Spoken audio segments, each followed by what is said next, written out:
How's it going, everybody? My name is Magnety, and I welcome you to the mothership. Today, we're going to be talking about a very basic beginner's guide to Diablo 4. This guide is going to be mostly geared towards people that have never played Diablo before or are new to the franchise, but that doesn't mean that anybody could get something out of this review or guide as well. All right, let's jump right into the guide. So I'm going to be talking about 4 total things today, and then the 5th one is kind of just like a wrap-up sort of ordeal. So starting off with number 1, we're going to be talking about picking the right character. Okay, this is pretty easy. You've got 5 total classes. You've got the Necromancer, the Barbarian, the Sorcerer, the Rogue, and the Druid. Now, according to PC Games, they list the Necromancer as frontline assault specialist and excellent crowd control. The Barbarian is a melee specialist, high damage potential. The Sorcerer is ranged specialist with strong AoE abilities. The Rogue is a ranged and melee combo, which has highly adaptable skills. And the Druid is a AoE and single target mix, solid all-arounder type class. Now, I would say that generally this is a pretty good census as to what these classes are. Personally, I chose Necromancer because I thought summoning stuff would be cool. Honestly, coming in with this, picking the right class should be pretty easy. If you want to be more tanky and melee, Barbarian more than likely. There's a lot of polymorphing involved with playing as the Druid, like you can polymorph into a bear or a werewolf, for example. The Rogue is going to be the more classic, like slash and dash, kind of character, and then the Sorcerer is going to be more of the mage, and again, the Necromancer, like I said previously, is going to be more of a summoner type class. Although, what I mentioned earlier from PC Games, this is a pretty good census as to what these classes are going to be good at or good for. All in all of the builds for every class, for the most part, are going to be pretty OP right now. As the patches come out, the game gets fixed, they might kind of debuff or buff other things. So for right now, I would just say pick what class you think is the most fun. All the classes are pretty good right now, pretty evenly matched. And then just kind of build your character out how you want to, or, to make it fun, right? Try to have fun with it. Once more patches come out, you can definitely look up guides on builds, but we're going to talk about builds later. Next, I want to talk about gearing up. So the biggest thing that I struggled with understanding when it came to gear was actually legendary aspects, so I want to talk about that a little bit today. Legendary aspects are basically a special ability that a legendary item drops that is attached to the item, or you can find or receive these aspects through completing dungeons, which you could then apply from your book onto your items. Now, aspects can be removed from each legendary to learn them. However, if you take an aspect and learn it at a lower percentage, which I'll get into as well later, you can still find the same aspect in a different item later on and remove or learn a better percentaged aspect. So really, all in all, at the beginning of the game, personally, I would not worry about aspecting or figuring out everything you want to do with all your legendaries until you complete the campaign and you can do world level 3 or world difficulty 3, because then the power of the items changes and a lot of the strength and different things changes with the gear in the game once you complete the campaign and get to world level 3. Now, something else I want to talk about is gems. You've got a lot of different gems that you can attach to different items, and they all do different things, and they all affect the different types of items differently. So, for example, a sapphire will affect a sword, a shield, and a necklace. Those 3 categories all differently. So a weapon or a tool or a piece of armor will be affected differently by each gem. So, for example, a crude skull for my Necromancer class, and maybe different for other classes that I'm not sure of. A crude skull for my Necromancer class attached to a weapon gives me plus 5 life per kill. Now, that would affect it differently if it was to be attached to a piece of armor or something else.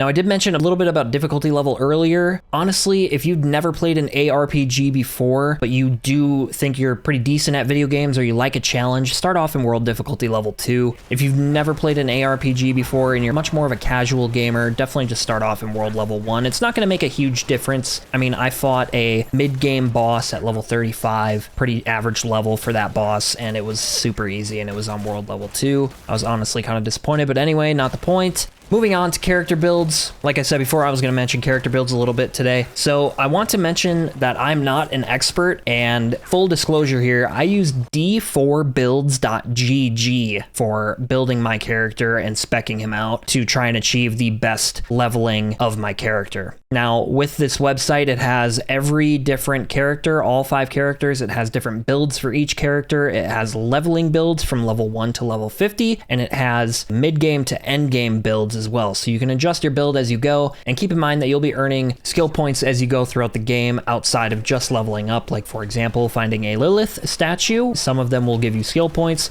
Doing different things with your reputation will give you skill points, etc, etc. So following these guides won't be clear cut. Level 35 is always going to be the same thing for your character. You may have extra skill points along the way, but anyway, I'm not an expert. Do what's fun, because you can respec your character whenever you want. Granted, it costs gold, which actually I'm going to backtrack a little bit and talk about that in a second here. Respecing costs gold, but that's fine. It doesn't cost that much, and you can change your character skills whenever you want. So backing up back into gearing up, number 2, I missed something. I wanted to talk about getting rid of gear. Honestly, don't ever sell your gear. You really don't need to. In my personal opinion, there's different strategies, but just scrap all of the gear that you don't want to keep and store all the gear that you think you might want to keep for later. For example, storing a legendary aspect with a maximum percentage aspect on it, that would definitely be something you want to save so that you can withdraw that aspect later in the game and apply it to a rare item that you find, for example, at level 50.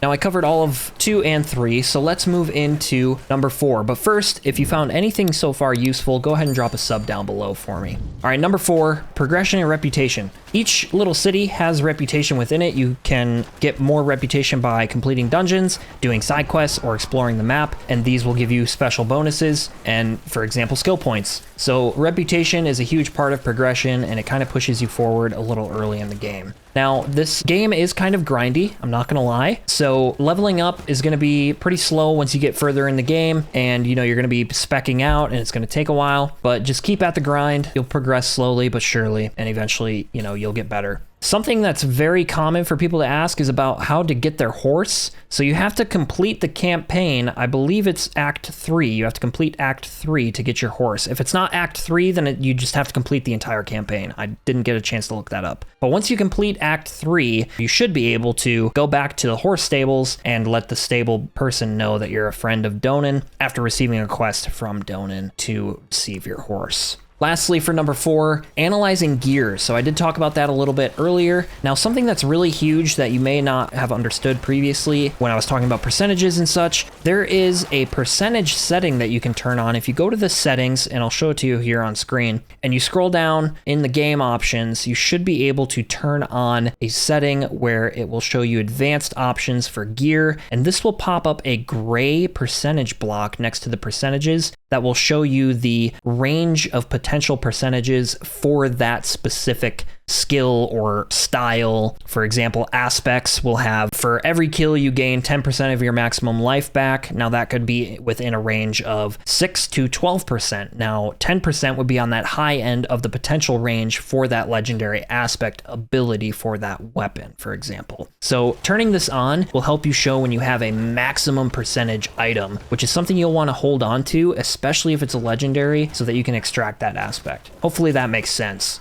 Lastly, number 5, I want to talk about the story. So it took me a while to really get involved into the Diablo story because it's kind of complex, and the first game came out in 1996, so that's really like just a long time ago, and nobody's going to want to play an 8-bit fucking ARPG game unless you're kind of like into that type of stuff. That's cool. Then you should probably go play the first Diablo. But anyway, if you're trying to get into the story, or you think you want to get into the story, which I would highly recommend because it makes the game 10 times more fun, you should read up on it. There's a YouTuber called Riker, which I'll put up on screen here, how to spell it. You should go to his channel and check out his series on the Diablo storyline. It is actually really phenomenal. It has a lot of views, and it should have more, in my opinion, because it explains really well the Diablo storyline, and it gets to the point. It's not like some of these other ones that I've tried to watch or listen to, where they were like dragging on about stuff that like wasn't even in the games. But anyway, read up on the story, try and learn about it. It can get you more involved and help you better understand the campaign. Now, the last thing in number 5 about the story that I want to talk about is world bosses. This one didn't really fit in anywhere else, in my opinion.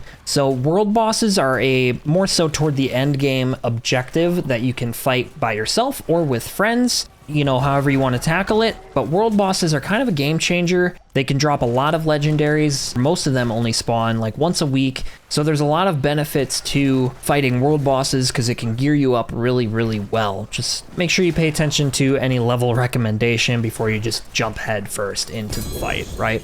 But other than that, that's really all I got for you. So hopefully you enjoyed this very simple Diablo 4 beginner's guide. I wanted to keep it nice, short, and simple because there's a lot of guides out there that I feel like are very complex and they're just too much and they're just overwhelming in my opinion. So I wanted to try and keep this one simple, short, sweet, to the point. And so here we are. Other than that, I hope you all enjoyed the video. Go ahead and drop a sub down below and stay tuned for more gaming content. Peace.